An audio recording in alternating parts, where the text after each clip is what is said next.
Good morning, Florida. This is attorney Juan Arias talking to you from Fort Lauderdale, Florida. Welcome to a quick, under 10-minute webinar, free webinar on the right way to withdraw. And there is a right way of withdrawing in the state of Florida. Two things to keep in mind. There are two rules that you need to understand. The first one is Florida Rules of Judicial Administration 2.060. And the second rule for you to consider is the Florida Rules of Professional Responsibility 4-1.16. So we're mainly going to focus our conversation today on these two rules. Let's start with the Judicial Administration 2.060. That rule under subsection J tells you that the correct procedure for you to withdraw from a case is 1, to file a motion setting out the reasons for the withdrawing. 2, the name and address of the client should be included.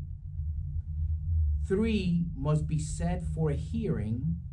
And 4, the notice and the motion must be served on the client and the opposing counsel.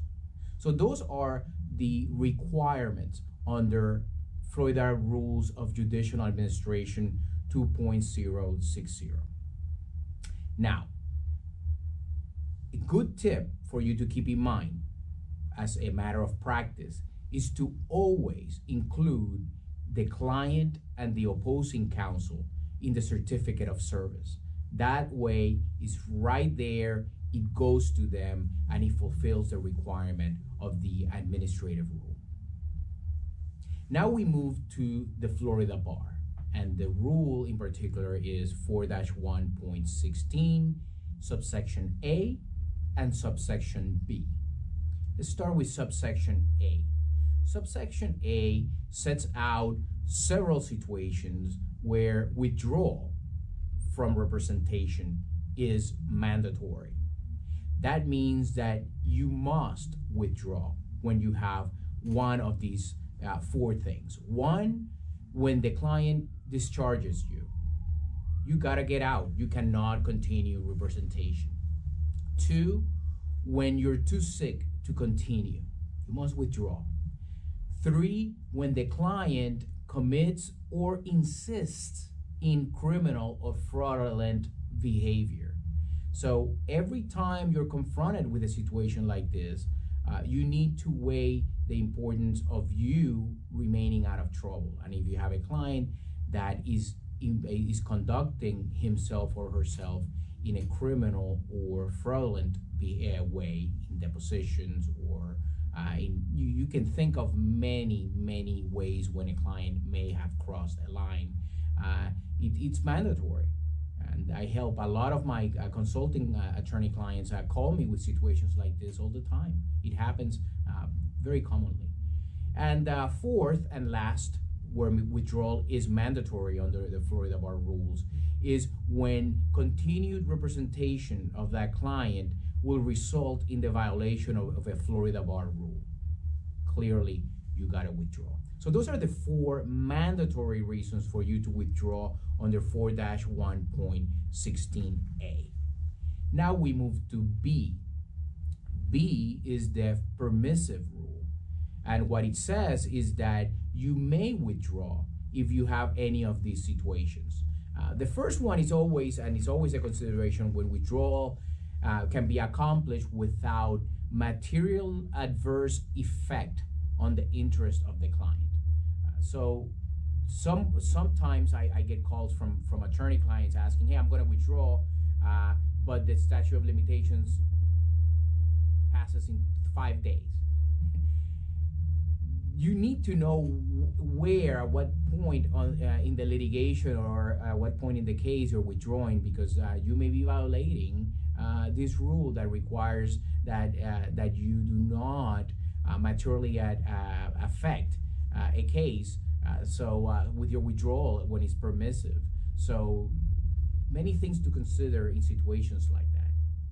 So two, the client insists on taking an action that the lawyer considers repugnant or imprudent or improper. And it's a fundamental disagreement with the client. And that is a reason where you may withdraw. Another reason is when the client fails to fulfill an obligation like payment. You are entitled to terminate the representation in a situation like that. Four would be the representation will result in unreasonable financial burden on the lawyer, and that happens too. So there are many situations where the lawyer just simply cannot continue that representation. And five, other good cause for withdrawal exists. So that's a catch-all, depending on the many things that can come up with a client that may make you withdraw. So the important thing here for you to consider when you are when there's a permissive withdrawal is to remember that it is always a good practice, without divulging confidential information, of course, to write in that motion the reasons why you're withdrawing. This may become very important if you're in a contingency case where their actions of the client are creating the situation that makes you withdraw. So you want to put some wording in there that you have been terminated, or that that you have irreconcilable differences. That term is used a lot to explain that you have to terminate involuntarily. Why? Because as you know, down the line, you may be entitled to fees and costs depending on why the withdrawal was done by you as the attorney. So these are all things you got to keep in mind when you're withdrawing. So quick recap, always reread this rule now and then, because it sounds like, oh, we all know how it's done, but sometimes we do forget. And again, I field from my clients, my consulting clients, questions on this all the time. Even very successful and knowledgeable attorneys, they always check with me to make sure that their motions are kosher. So Administrative Rule 2.060, letter J, and Florida Bar Rule 4-1.16A and B are your to-go rules when you're considering withdrawing.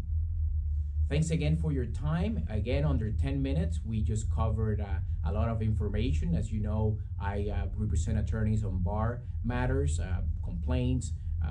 I also do consulting. I teach ethics to you and your staff and your teams.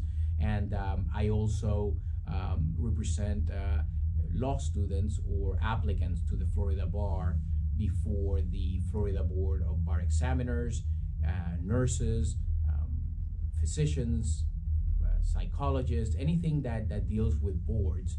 I'm qualified, and I practice in those areas here in Florida.